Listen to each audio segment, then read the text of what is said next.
സഹരക്ഷക, മധ്യസ്ഥ. ഇവ രണ്ടും തെറ്റാണ് എന്ന് രേഖയിൽ ഒരിടത്തും പറഞ്ഞിട്ടില്ല. എന്തുകൊണ്ട് സഭ ഇത് ഉപയോഗിക്കുന്നതിൽ നിന്ന് നിങ്ങൾ മാറി നിൽക്കണമെന്ന് പറയാനുള്ള കാരണം ഇത്രമാത്രമേ ഉള്ളൂ. അത് തെറ്റിദ്ധരിക്കപ്പെടാൻ സാധ്യതയുള്ള രണ്ട് വിശേഷണങ്ങളാണ്. സഹരക്ഷക എന്ന വാക്ക് രണ്ട് തരത്തിൽ വ്യാഖ്യാനിക്കപ്പെടാം. അതായത് ഞാൻ രക്ഷ പ്രാപിക്കുന്നതിനു വേണ്ടി പരിശുദ്ധ അമ്മ ക്രിസ്തുവിനെ സഹായിക്കുന്നു. സഹരക്ഷക വ്യാഖ്യാനിക്കപ്പെടാം. പക്ഷേ അതല്ല യഥാർത്ഥത്തിൽ. മറിച്ച് ക്രിസ്തുവിനാൽ ഞാൻ രക്ഷിക്കപ്പെടാൻ വേണ്ടി പരിശുദ്ധ കന്യകാമറിയം എന്നെ സഹായിക്കും.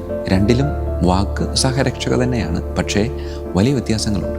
അതുകൊണ്ട് ഇങ്ങനെ ഈ വാക്ക് തെറ്റിദ്ധരിക്കാനും തെറ്റായി വ്യാഖ്യാനിക്കാനും സാധ്യതയുള്ളത് കൊണ്ട് ആ വാക്ക് നിങ്ങൾ ഉപയോഗിക്കരുത് എന്ന് സഭ പറയുക. പരിശുദ്ധ പിതാവ് ജോൺ പോൾ രണ്ടാമൻ പാപ്പ ഈ ഒരു വാക്ക് ഉപയോഗിച്ചപ്പോൾ അന്ന് ജോൺ പോൾ രണ്ടാമൻ പാപ്പായുടെ കൂടെ ഉണ്ടായിരുന്ന ജോസഫ് റാറ്റ്സിംഗർ, പിന്നീട് പരിശുദ്ധ പിതാവായിട്ട് മാറിയ ബെനഡിക്റ്റ് 16 ഇത് ഉപയോഗിച്ചപ്പോൾ പരിശുദ്ധ പിതാവിനോട് കൃത്യമായിട്ട് സൂചിപ്പിച്ചിരുന്നു, ഈ വാക്ക് തെറ്റിദ്ധരിക്കപ്പെടാനുള്ള സാധ്യതയുണ്ട്.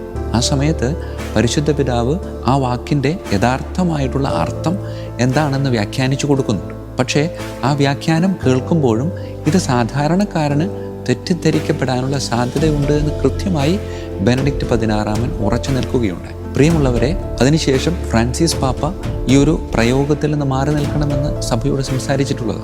ഇങ്ങനെ പരിശുദ്ധ പിതാവ് ജോൺ പോൾ രണ്ടാമൻ പാപ്പ ഉപയോഗിച്ച ഈ ഒരു വാക്ക് സഹരക്ഷക, അത് വിശ്വാസ സത്യമായിട്ട് എന്ന ഒരു അപേക്ഷ പലരുടെ ഭാഗത്തു നിന്നും ആവർത്തിച്ച് ഉയർന്നു വരികയുണ്ടായി. അങ്ങനെ ആവർത്തിച്ചു കൊണ്ടിരുന്ന അപേക്ഷകൾക്ക് ഒരു മറുപടിയാണ് ഇത്. അല്ലാതെ പരിശുദ്ധ അമ്മയുടെ സഹരക്ഷക എന്ന സ്ഥാനത്തെ ഇകഴ്ത്തി കാണിക്കുക എന്ന ഒരു ലക്ഷ്യവും ഈ ഒരു രേഖ വത്തിക്കാൻ ഇറക്കിയതിലൂടെ ഉദ്ദേശിക്കുന്നില്ല എന്ന് കൃത്യമായിട്ട് നിങ്ങൾ മനസ്സിലാക്കണം.